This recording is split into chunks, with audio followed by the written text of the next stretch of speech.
The pro wrestling space on social media yesterday was in a frenzy with a couple of top stories that got people talking. Liv Morgan was arrested. What is the update on her WWE status following an arrest in Florida? Kenny Omega, he's going to be out indefinitely. And I have a couple of questions in regards to why Kenny Omega was on TV, booked for a pay-per-view, and then all of a sudden announces he's out indefinitely. WWE has a new show in development, and did Tony Khan completely drop the ball on Mercedes Mone? Will we see Sasha Banks in Tampa at the Royal Rumble? All this and so much more right here on Off the Script. And we will start with Liv Morgan. Liv Morgan was arrested for marijuana possession in the state of Florida. This is coming directly from Sean Ross Sapp of Fightful.com. Sean Ross Sapp says, we're told that there's absolutely no heat on Liv Morgan following the arrest. Liv has not been on TV, did not alter creative plans, and was honest about the situation. There are no issues with her whatsoever. One WWE staff member said this directly to Fightful. Everybody liked Liv before. Everybody still likes Liv. We'll get our jokes off. She'll get her jokes off, and nobody will be thinking about it soon enough. One top talent told Fightful directly. One WWE name said that Morgan bonded out Thursday and was back on Twitter promoting SmackDown on Friday. Last year, Fightful reported that while marijuana is in the wellness policy, WWE has not tested it for years. It used to result in a $2,500 fine. PW Insider had their follow-up to this story, and they noted, and I quote, in speaking to WWE sources this morning, while Morgan's arrest was not widely known within the WWE before it became public, but we were told several top executives were aware and had spoken with Morgan the day after the arrest, but had kept the information within a small circle.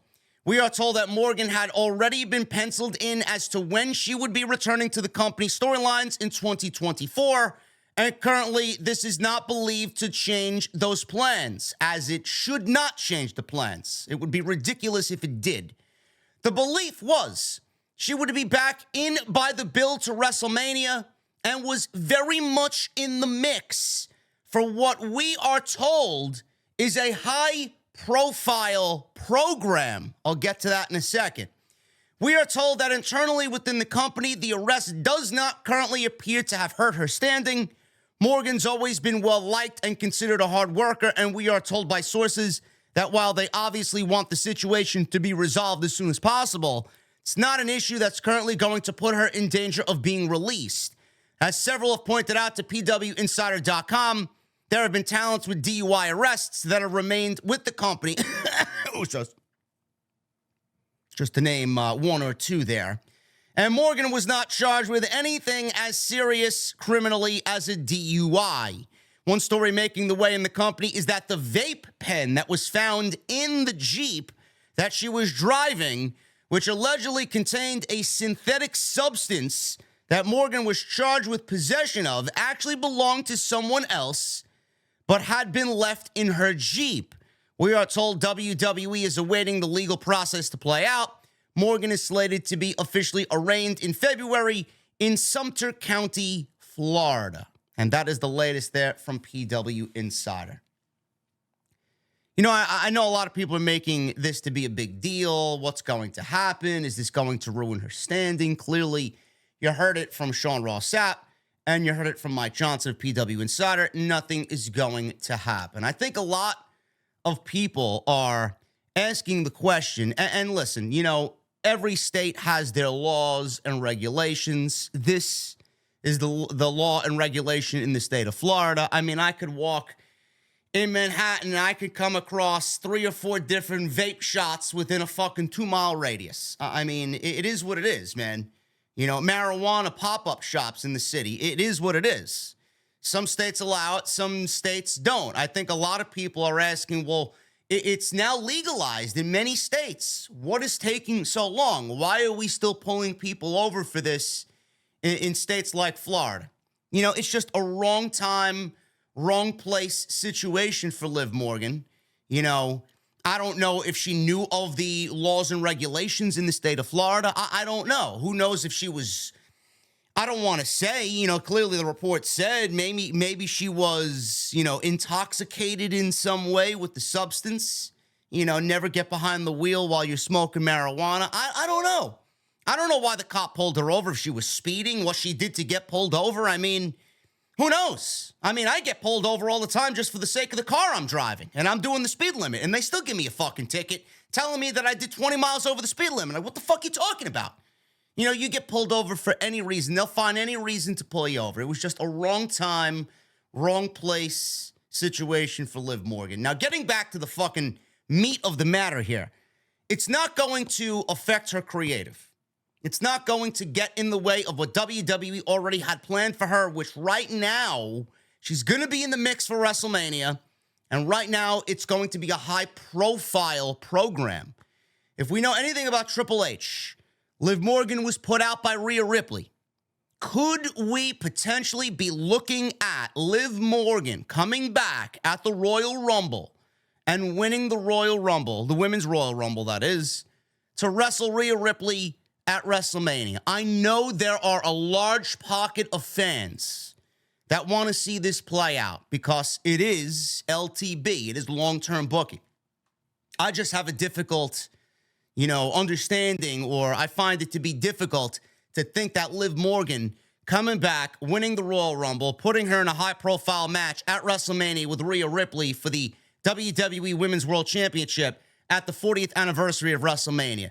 Is Liv Morgan that over? Is Liv Morgan that good for that type of spot over, say, a Becky Lynch? Or if Bianca Belair wins the Royal Rumble, maybe she challenges Rhea Ripley. Who the fuck knows?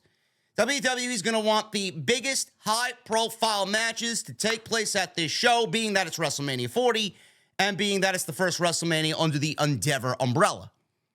Does Liv Morgan fit the bill for that? I don't know. Creatively, she does. I don't think people would really mind that if that was the WrestleMania match for the Women's Championship on Monday Night Raw. Or she comes back, assumes the position with Raquel Rodriguez. As you see, WWE is getting the women's tag team division in order. There are rumors going around. Liv Morgan could come back and team with Raquel Rodriguez, Alba Fire and Isla Dawn. I read the spoilers. They were on SmackDown, and they are going to be on SmackDown this coming Friday, which was taped already in Green Bay for the holiday season, as Triple H is giving the roster the entire week off to spend Christmas with their families.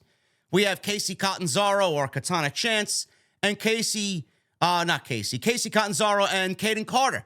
They are going to be a priority in the women's division on Monday Night Raw. Chelsea Green and Piper Niven are the tag team champions.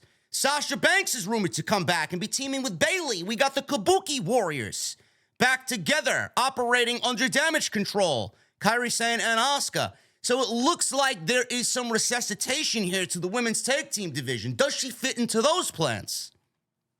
I don't know. So high profile, I mean, that is subject to a couple of different things, but we don't really know. At the end of the day, it was the wrong place, wrong time for Liv Morgan. She will not suffer from this. It's a slap on the wrist. She now knows what she can do and cannot do if she's in the state of Florida. Be mindful of the laws, and then we'll go on from there. So I don't think this is anything to really worry about. I know people were taken aback by this and shocked by what happened with Liv Morgan. Nothing to worry about here, and her creative plans are going to go off as planned when she does come back, more than likely at the Royal Rumble. Speaking of Mercedes Mone, Sasha Banks, working plans for Mercedes in AEW have been scrapped.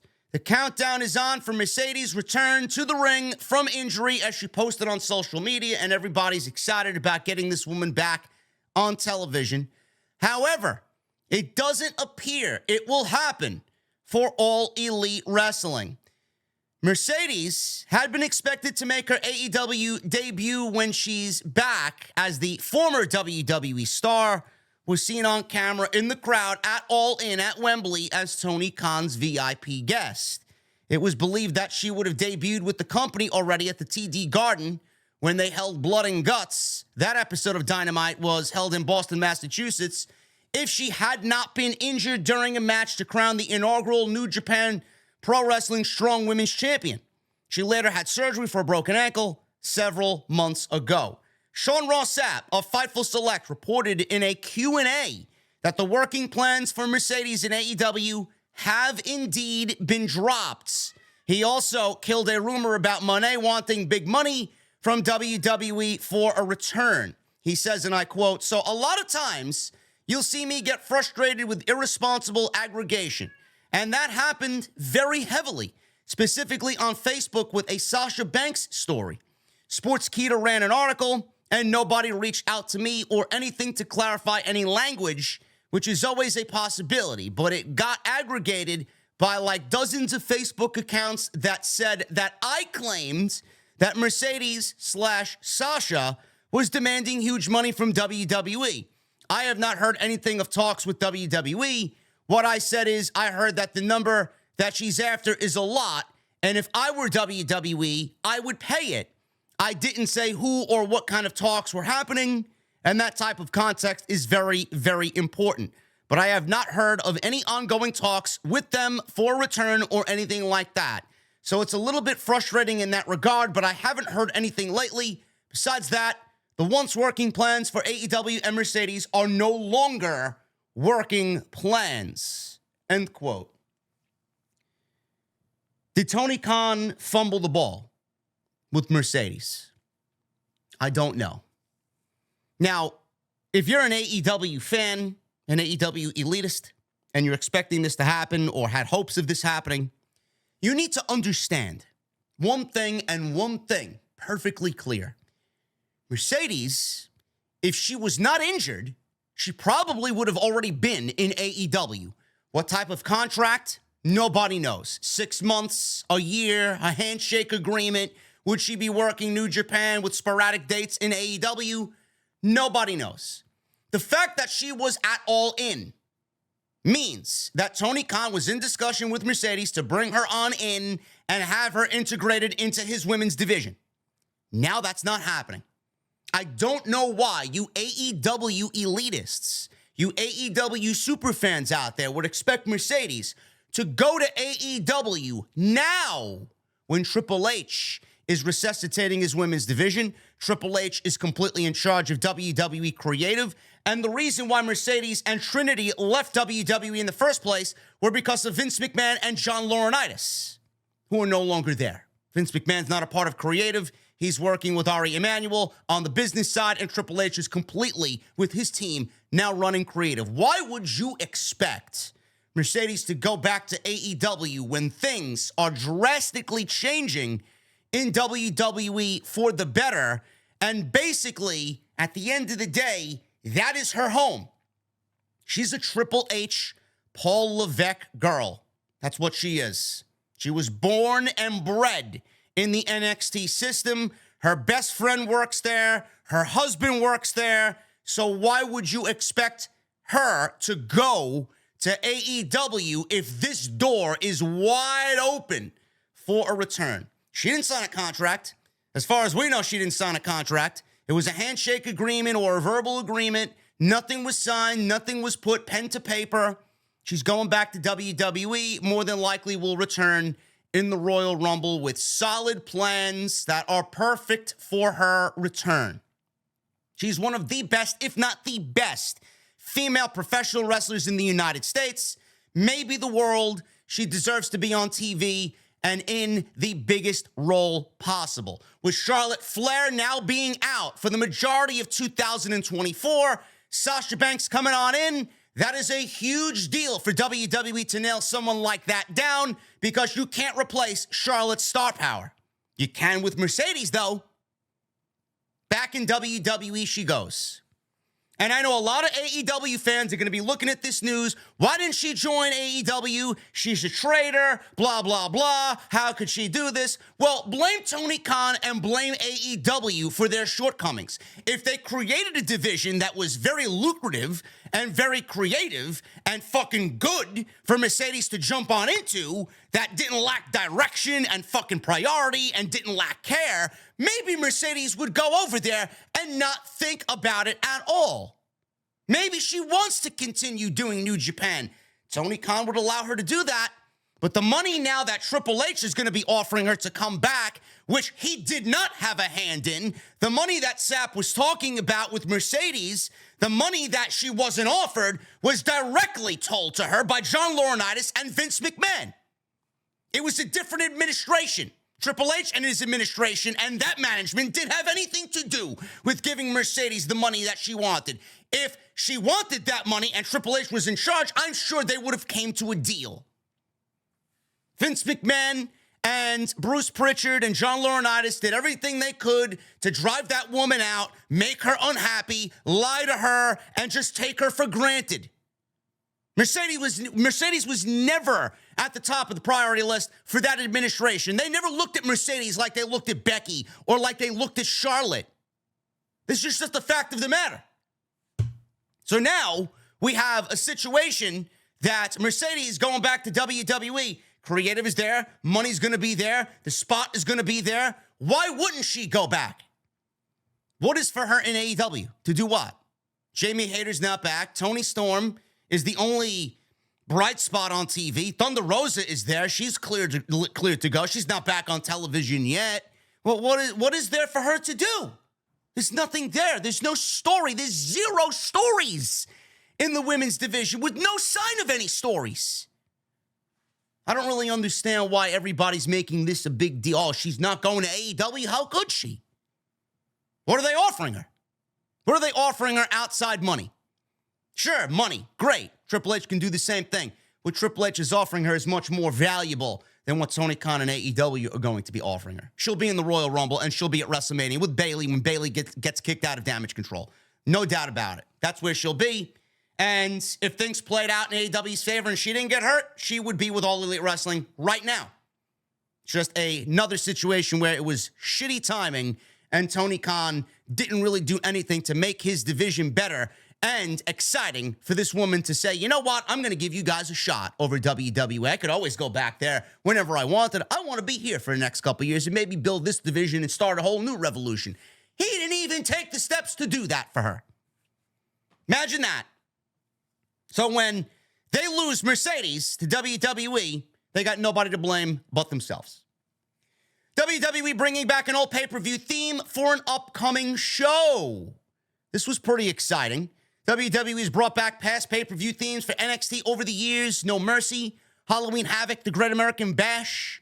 WWE's doing this yet again, but this time, the company will be doing it on the main roster for SmackDown.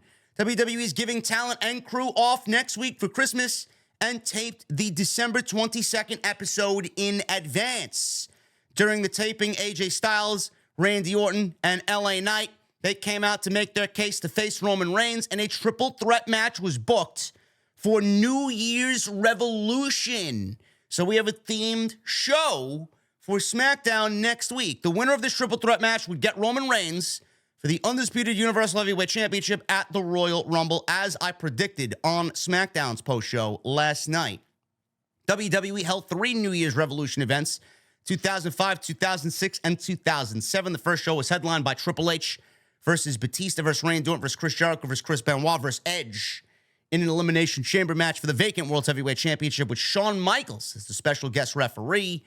The following year had John Cena versus Carlito versus Chris Masters versus Kane versus Kurt Angle versus Shawn Michaels in an Elimination Chamber for the WWE Championship, where Cena retained only for Edge to win it from him in the first ever Money in the Bank cash-in. What a fucking moment that was. Cena defended the WWE title against Umaga at the third and final show. What a feud that was. Umaga was one of John Cena's greatest rivals. I like it. I like it, man. What is old is new again. If it fits in the current landscape and the current theme of WWE, I'm all for it. SmackDown looks like a banger show next week, and it's going to be interesting to see where they go with this AJ Styles now. You know, AJ being included into the whole Randy Orton, LA Knight, wanting the bloodline, who wants Roman. What's the match going to be? I'm going with AJ. I think AJ wins, and I think AJ gets the shot at the Royal Rumble. WWE is developing a new concept called WWE Speed. Sure, this isn't AEW. I'm only joking. Prior to tonight's WWE SmackDown live broadcast, or Friday's live broadcast, the company introduced a new concept called WWE Speed. Basically, it's 5-minute matches.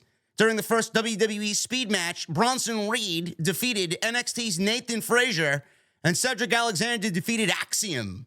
On commentary were Corey Graves and Kevin Patrick, so it appears that these matches will air somewhere, perhaps on WWE's social media channels. There was a speed graphic and a countdown timer for each match.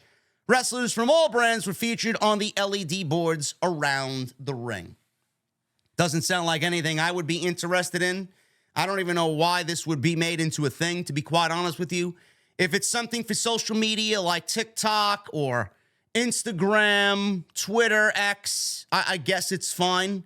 I'm not going to go out of my way to watch this. It gets whoever needs reps in front of a live main roster audience.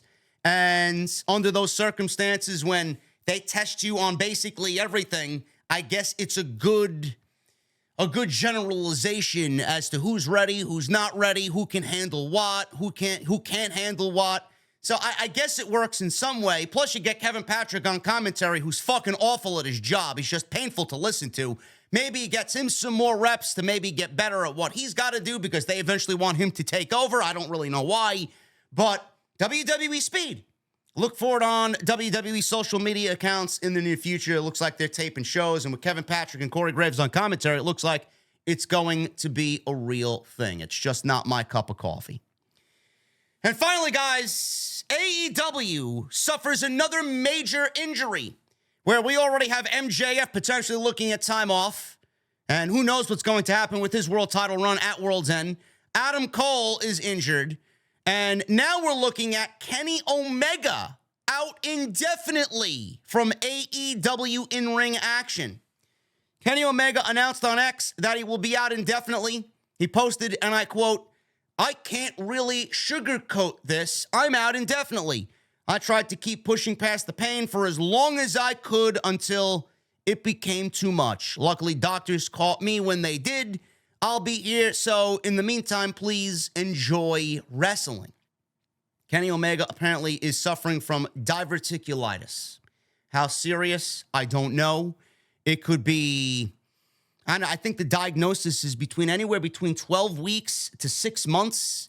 I mean, this shit almost killed Brock Lesnar, as that was very well documented. It ended his UFC career for the time being. He did try and come back, and he is now 100% good to go. But Omega appeared on AEW Dynamite this past Wednesday in a promo segment where he and Chris Jericho set up a match with the tag team champions, Ricky Starks and Big Bill, for the World's End pay-per-view. At this point, it's unclear what the alternate plan will be, with Omega not being able to wrestle. So let me get this straight. Omega, on Friday, takes to social media and says, "Guys, I got to bid you adieu," right? He's laid up in a hospital bed. But on Wednesday, they didn't know that this man was suffering from diverticulitis. He just said himself, he tried to hold it off as much as he could, as long as I could, until it became too much. He tried to push past the pain. If you're AEW Medical, why are you allowing this man to go out? This is what I don't understand. This is why the company gets fucking criticized for the shit that they do. If this man is already ill and he's trying to fucking get through a work day and he's got diverticulitis, why is he out there last week wrestling Ethan Page in front of 5 people in Montreal at AEW Collision? Why is he wrestling?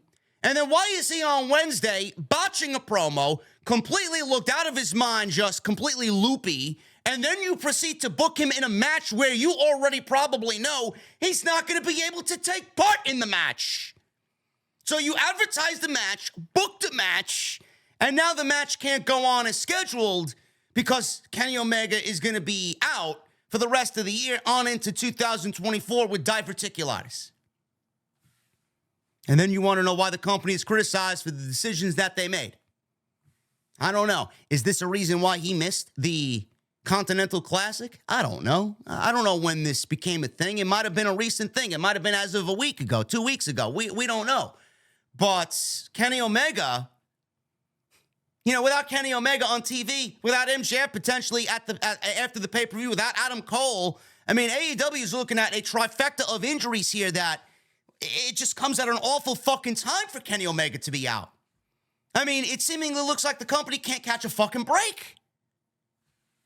I don't know why this match was booked. I don't know why the tag team title match was booked. I don't. Kenny Omega is going to be sorely missed. What an awful, awful timing for Kenny Omega to be out. He's missing the pay-per-view. Diverticulitis is the cause here. He last wrestled Ethan Page at Collision. At Full Gear in November, Omega and Jericho, the Golden Jets, teamed up with Kota Ibushi and Paul White. Or not at Full Gear. That was on, I guess it was. Did they wrestle at Full Gear? I don't even know. Paul White was on Dynamite. That's how much I fucking care about what's going on with this Don Callis storyline, Kenny Omega, Chris Jericho.